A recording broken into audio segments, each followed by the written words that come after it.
کہ جب اللہ تمہاری سائڈ پہ ہے نا تو پھر دنیا کی سب سے طاقتور پاور تمہارے ساتھ ہے، پھر چھوڑ دو ٹینشن. اور یہاں میں ابن تیمیہ کا ایک کال آپ سب کو سنانا چاہوں گا جو مجھے بہت اسٹرینتھ دیتا ہے. جب بھی کوئی مشکل آتی ہے مجھ پہ، کوئی فائنینشیل لاس آتا ہے، انسان کو مالی نقصان ہو جاتا ہے، زندگی میں بیماری آ جاتی ہے، کوئی گھریلو پریشانی آ جاتی ہے، کوئی دشمن آ جاتا ہے، بہت کچھ آئے گا، لیکن ان کا ایک کال مجھے بڑی اسٹرینتھ دیتا ہے. انہوں نے کہا what can my enemies do to me, میرے دشمن میرا کیا بگاڑ سکتے ہیں؟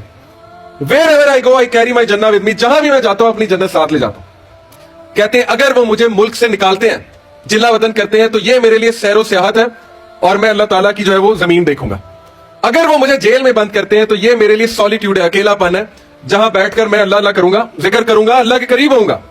اور اگر وہ مجھے مار دیتے ہیں تو میں شہید ہوں گا اور سیدھا اللہ سے ملوں گا، جنت جاؤں گا. تو میرا بگاڑ کیا سکتے ہیں میرے دشمن؟ ایسی قوم کو کوئی نہیں ہرا سکتا، یقین کریں. ایسے انسان کو کوئی مات نہیں دے سکتا جو اپنی جنت ساتھ رکھتا ہے ہر وقت. تو یہ کانسیپٹ بھائیوں یقین کریں، جو فلسفہ زندگی کا اللہ نے آپ کو دے دیا نا مسلمان ہونے کے ناطے، اور جو فلسفہ ہمارے نبی نے ہمیں دے دیا، یقین کریں اس کو تھام کے اگر آپ چلیں گے ساری عمر تو انشاءاللہ زندگی میں بھی عزتیں ہیں اور آخرت میں بھی بہت عزتیں ہیں. اور ایسے ایسے اللہ تعالیٰ آپ کو دے گا. اللہ سورہ طلاق میں کہتا ہے وَمَن يَتَّقِ اللَّهَ يَجْعَل لَّهُ مَخْرَجًا، آیت نمبر 2. جو کوئی بھی اللہ کا تقوی اختیار کرے گا اللہ اسے ہر مشکل سے نکال لے گا اور اللہ اسے وہاں سے دے گا کہ اس کا گمان بھی نہیں جا سکتا. اور بے شک اللہ تعالیٰ تمام معاملات پر قادر ہے. یہ سورہ طلاق میں وعدہ اللہ کا کہ جو اللہ کا ڈر اختیار کرے گا، صرف اللہ سے ڈرنا ہے اور کسی سے نہیں. یہ جو بھی گورنمنٹ بیٹھی ہے اچھی بات ہے، اچھی ہے تو بہت اچھی بات ہے. جو بھی اوپر بیٹھا ہے ترقی دینے والی ذات اللہ ہے، یہ ہمیشہ آپ کا بلیف ہونا چاہیے.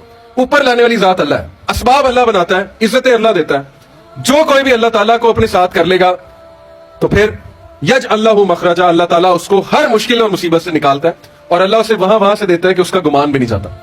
بڑے واقعات ہیں کہ جنہوں نے اللہ پہ توکل کیا تو ان کی تقدیر ہی بدل دی اللہ نے، ان کے حالات ہی بدل دی اللہ نے، کیونکہ اللہ کو بہت پسند ہے کہ اللہ تعالیٰ پہ توکل کیا جائے. ایک اور آپ کو آیت سناتا ہوں قرآن سے ہی اور فلسفہ سمجھاتا ہوں. سورہ مومنون میں آیت نمبر 110 میں اللہ کہتے ہیں فَحَسِبْتُمْ أَنَّمَا خَلَقْنَاكُمْ عَبَثًا وَأَنَّكُمْ إِلَيْنَا لَا تُرْجَعُونَ، کیا تم یہ سوچی بیٹھے ہو کہ ہم نے تمہیں کھیل تماشے کے لیے بنا دیا ہے اور تم ہمارے پاس لا ترجعون، واپس نہیں آؤ گے پلٹ کے؟ کیا تم یہ سوچی بیٹھے ہو کہ تمہیں ہم نے پرپز لیس بنا دیا، کٹ پتلیوں کی طرح؟ گائیں بھینس جیسے چارہ چرتی ہیں، گھاس چرتی ہیں، تو تم چرنے کے لیے آئے ہو دنیا میں؟ نہیں، ہم نے تمہیں ایک بہت بڑے مقصد کے لیے بنایا. وہ مقصد کیا تھا؟ انسانوں سے پہلے یہاں جنات تھے، آپ سب نے پڑھا ہے. وہ فساد برپا کر رہے تھے یہاں پہ، تو اللہ سبحانہ و تعالیٰ نے آدم علیہ السلام کو اپنا خلیفہ مقرر کیا اور کہا کہ تو اور تیری اولاد دنیا میں جا کر امن پھیلائیں گے. اور یہ عہد ہم نے کیا سب نے. سورہ احزاب آیت نمبر 72 میں اس کا ذکر ہے کہ ہم نے پہاڑوں کو، زمینوں کو، آسمانوں کو ذمہ داری دی، انسان نے ذمہ داری لے لی. اس ذمہ داری کو سامنے رکھیں.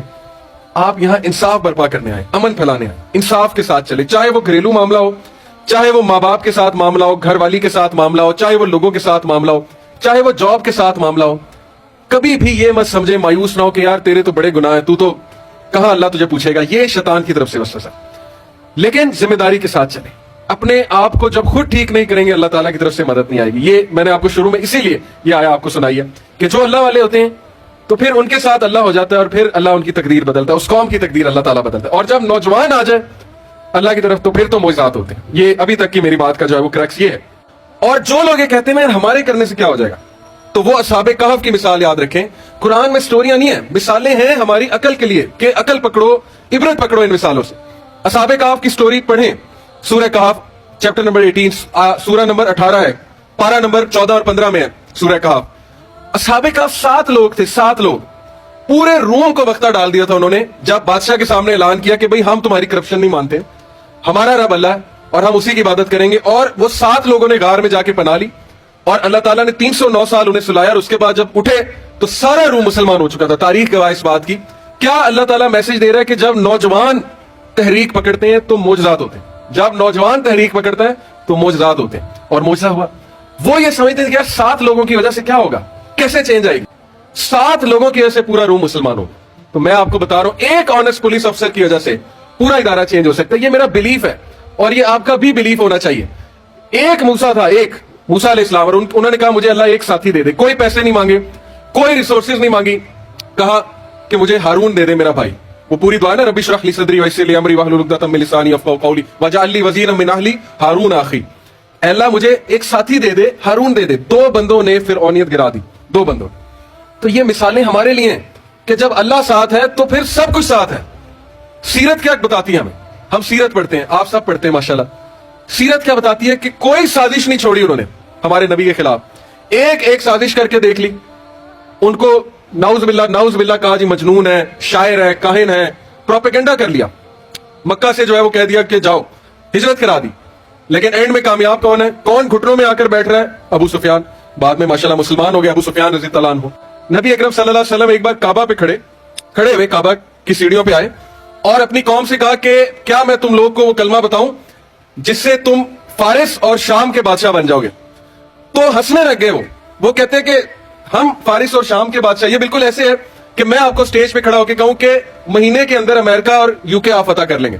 تو آپ میں سے بہت سے لوگ کہیں گے کہ یا تو یہ پاگل ہیں یا یہ پتہ نہیں عجیب بات کر رہے ہیں. تو نبی صلی اللہ علیہ وسلم نے کہا کیا میں تمہیں کلمہ بتاؤں, تم فارس اور شام کے بادشاہ بنو گے؟ تو وہ ہنسے اور ہنس کے کہا اچھا بتاؤ. تو اللہ کے نبی نے کہا صرف قولوا لا الہ الا اللہ, یہ کہہ دو اللہ ایک ہے, تو دیکھو تمہیں اللہ کیسی ترقی دیتا ہے. اور خالد بن ولید ہنسنے والوں میں سے تھے, کہکا لگانے والوں میں سے تھے خالد بن ولید.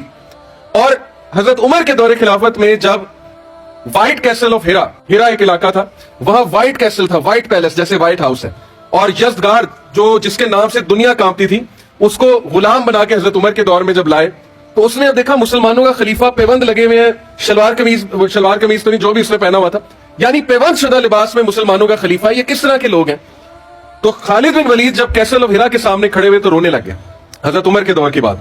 تو صحابہ نے کہا کہ خالد بن ولید آپ سیف اللہ ہیں, اتنی بڑی فتح دی اللہ نے, ہیرا فتح ہو گیا, آپ رو کیوں رہے ہیں؟ آپ تو خوش ہونے چاہیے. تو انہوں نے کہا مجھے رسول اللہ کی بات یاد آ گئی جب کہا تھا کہ تم فارس اور شام کے بادشاہ بنو گے, لیکن میں ہنسنے والوں میں سے تھا, میں مذاق اڑانے والوں میں سے تھا.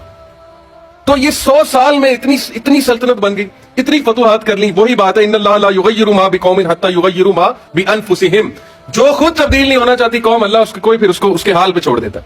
اگر ہر بندہ ہم میں سے یہ سوچ کے بیٹھ جائے گا سسٹم تو چینج نہیں ہونا, نہیں جی کرپشن ہی بڑی, کیا کریں, ہر جگہ ایسے ہی ہے جی, تو کیسے چینج آئے گی؟ ایک عالم سے کسی نے پوچھا, میں نے ان عالم کو سنا یہ جواب دیتے کہ جی ایسا کوئی طریقہ بتائیں کہ میں سب کو خوش بھی کر لوں اور تبدیلی بھی آ جائے. تو انہوں نے کہا یہ تو رسول اللہ بھی نہیں کر سکے, تو آپ کیسے کر لیں گے؟ ایون نبی صلی اللہ علیہ وسلم نے اپنے رشتہ داروں کو ناراض کرنا پڑا, اپنے لوگوں کی باتیں سننی پڑی, تانے سننے پڑے, کبھی ٹھوکر کھانی پڑی, مکہ سے باہر نکالا گیا, شیبے ابی طالب میں گئے, ہجرت کرنی پڑی. بتانے کا مقصد کیا ہے کہ جب تبدیلی آتی ہے تو تھوڑی سی تکالیف برداشت کرنی ہوتی. یہ تبدیلی کا دور ہے, میں آپ کو بتا رہا ہوں. میں یہ مت سمجھے گا PTI کا ہوں, بار بار تبدیلی کی بات کر رہا ہوں. جو بندہ اچھا کام کرے گا ہم اس کی تعریف کریں گے, ایسی کوئی بات نہیں, چاہے وہ نواز شریف کرے کوئی بھی کرے, ہمیں کسی سے وہ پریجوڈیس نہیں ہے, بغض نہیں ہے.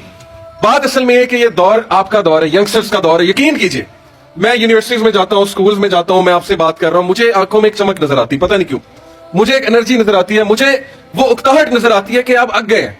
یہ جو لا سسٹم ہے ہمارا, جو جس طرح حالات چل رہے ہیں سب اگ گئے, سیدھی سی بات ہے. اور نئی جنریشن میں مجھے بہت ولولہ نظر آتا ہے. اسی لیے میں یہ آپ کو میسج دینا چاہتا ہوں کہ اگر آپ چینج لانا چاہتے ہیں تو اندر ایک ڈیزائر پیدا کرنی ہوگی. یہ آیت سے سیکھیں کہ جب تک ایک قوم خود نہیں چاہتی کچھ تبدیل نہیں ہوتا ہے. اللہ تعالیٰ کا بھی یہی اصول ہے. اور علامہ اقبال کا شعر یاد رکھیں کہ قرآن کے بارے میں ہے کہ میرے ذہن سے ایک دم شعر نکل گیا, لیکن اس کا کانٹیکسٹ میں آپ کو بتا دیتا ہوں کہ جب ہم نے قرآن کو ترک کر دیا, اپنے اسلاف کے اسلوب کو ترک کر دیا, تو پھر ذلت ہمارا مقدر بنے گی. یعنی ہم پھر گئے اسلاف کے طریقوں سے, اور انہوں نے شکایت کی نا شکوہ میں کہ المیہ تو یہ ہے کہ کافر کو ملے حور و قصور اور فقط مسلمان کو بیچارہ وعدہ حور, کہ مسلمان کو صرف وعدہ حور ہے اور کافر کو حور و قصور یعنی دولت, مال, ترقی ملی جا رہی ہے. تو پھر خود ہی اس کا جواب دیا جواب شکوہ میں کہ جب کفار مسلمانوں کے طور طریقے اڈاپٹ کر لیں تو حور و قصور انہی کو ملتی ہے. آج دیکھیں, میں آپ کو پوری ذمہ داری سے مثال دے رہا ہوں, میں نے ایز انجینئر UAE میں آئل اینڈ گیس فیلڈ میں کام کیا ہے. یقین کریں گورے سچ بولتے, ان کے سامنے کنسیپٹ ہی نہیں ہے جھوٹ کا. کئی مثالیں ہیں میرے سامنے, وہ جب بزنس کرتے ہیں سچ بولتے ہیں. ترقی کی وجہ کچھ تو ہے نا, جو مرضی ہم کہتے رہے کافر ہیں یہ وہ ہے, لیکن ترقی کی وجہ وہی طریقے اپنائے, سچ بولنا ہے, ڈیلنگ میں جھوٹ نہیں بولنا ہے, محنت کرنی ہے, احسان سے کام کرنا ہے, پنکچویلٹی شو کرنی ہے, رزق حلال کی وہاں پہ بہت قدر ہے. یہ ساری چیزوں کے ایسا ایک